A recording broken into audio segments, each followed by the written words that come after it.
خب سلام دوباره. ما داریم با مامان مامان دستتو بگی به نرده.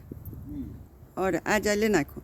ما هم داریم با مامان خانوم که ژیگول کرده با جناب سرهنگ میریم گردش. آره هوام جای شما خالی، خیلی عالی.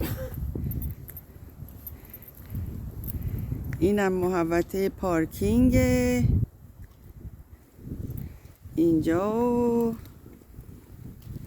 اینم مامان خانوم. مامان خانوم هلو بگو. هلو بلندتر بگو. گوت مورگن. مورنینگ. مورنینگ.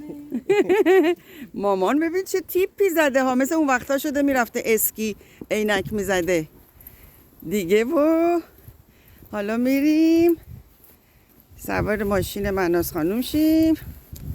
ما اینجا زیر درخت پارک میکنیم. جای پارکینگ هم اینجاست. این پرنده ها وقتی میان همش کار خرابی میکنن روی ماشین.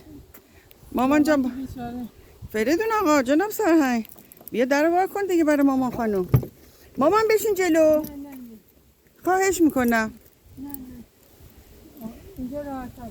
خب آره خانمایی که میخوایم خیلی احترام بذاریم همیشه عقب میشینن، رانندهشون جلو.